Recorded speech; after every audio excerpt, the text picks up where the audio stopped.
On the evening of July 15th, 1989, Elmer Frumbach Jr.'s wife and his friend Kevin Johnson thought he was acting rather strange. His face was unusually pale, and he seemed a little distracted. They really knew something was wrong when he collapsed in the kitchen. When he recovered, Frumbach began telling them of an experience so frightful and unreal that until then he'd been unable to accept it himself.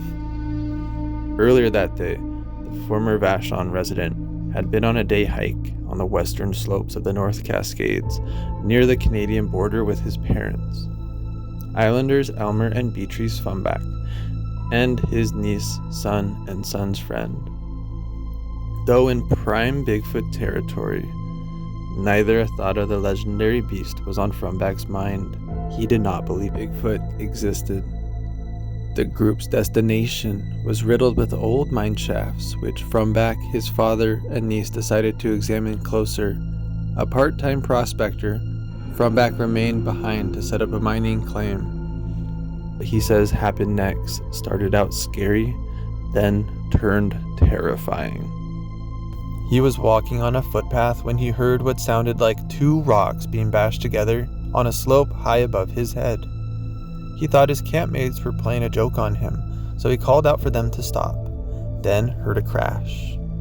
Looking up the slope, he saw a hairy mass tumbling toward him. Frumbach tracked its descent for several seconds, preparing for an encounter with an angry, confused bear. It landed in a brush-tangled heap 30 feet away, emitting a grunt. As Frumbach watched, the creature stirred, moaned, and slowly stood up. Immediately, the prospector knew he was not in the presence of a bear. Whatever it was, Frumbach said it stood up straight and walked on its hind feet.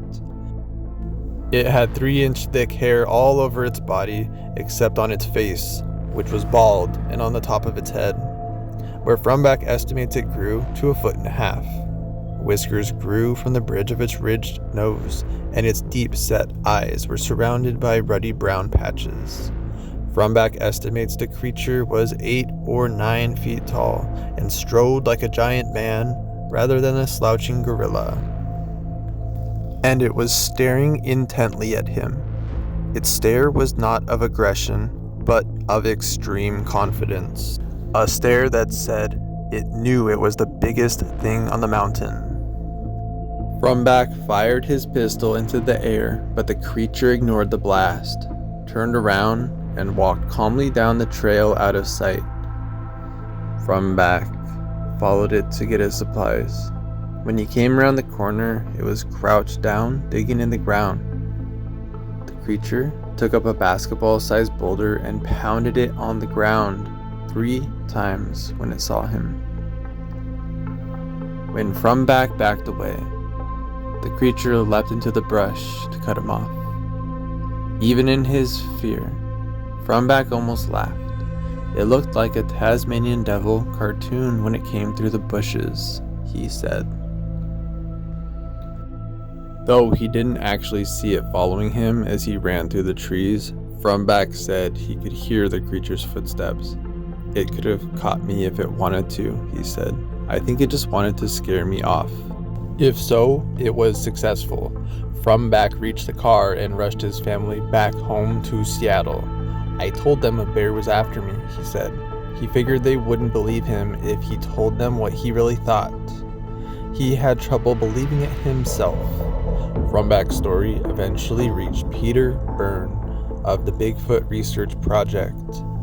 The project is a sophisticated operation using detailed accounts of sightings to systematically search for the elusive creature with infrared-equipped helicopters. The NBC television show Unsolved Mysteries recreated Frumbach's experience and interviewed him and Byrne in a Bigfoot segment that aired May 25th. The Bigfoot Research Project has tagged the location of the incident as an active site because new footprints have appeared since Frumbach's scare, he said. Footprints that measure 20 inches by 7.5 inches, just like the ones that he says were made by the creature that chased him. Frumbach continues to keep the location of the incident secret from all but the Bigfoot Project. To keep this site from being overrun with glory seekers, he said. He hopes the project will find the creature, but keep quiet until scientists have fully documented its behavior and devised a means of protecting it. And he hopes to be taken seriously. He is working on a book of his experience to convince others of what he told his TV interviewers. What I saw there was a living creature, and not a figment of my imagination.